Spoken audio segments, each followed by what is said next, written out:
Good. जिस शेराज को मैं आज मिल रहा हूं वो जिंदगी को वाकई एक ब्रॉडर पर्सपेक्टिव में देख रहा है। और सबसे ज्यादा खुशी की बात तो यह है बेटे कि जो एतमाद मुझे तुम में नजर आया है वो आजकल के नौजवानों में बहुत कम देखने को मिलता है। I am proud of you, I am really proud of you. Thank you पापा, थैंक यू वेरी मच।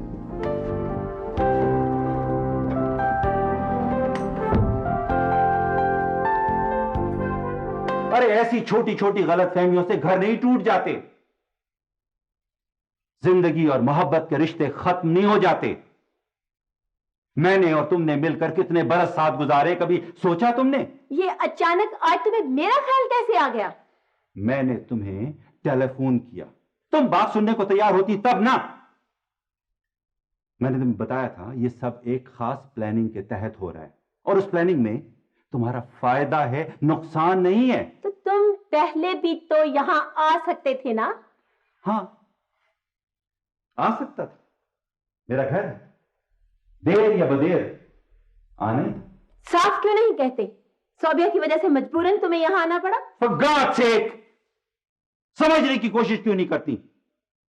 अपनी और मेरी लड़ाई के दरमियान बेबी को क्यों ला रही हो तुम? तुमने भी तो मेरे और अपने बीच शाहरुख को लाकर खड़ा किया है।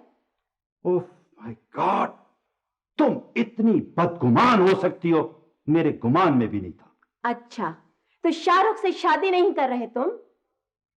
शाहरुख से शादी करनी होती तो कब की कर चुका होता।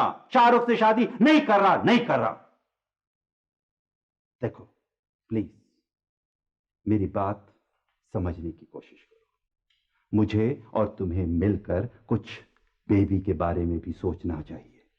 बदगुमानियों की धुंध छट सकती है एक लम्हे में, लेकिन अगर तुम चाहो तो। कैसे? आज और अभी से मॉडल सिटी के प्रोजेक्ट से अलग हो जाओ। इस तरह शायद शाहरुख से ताल्लुक का बहाना भी खत्म हो जाए। शाहरुख से ताल्लुक होता तो खत्म हो जाता।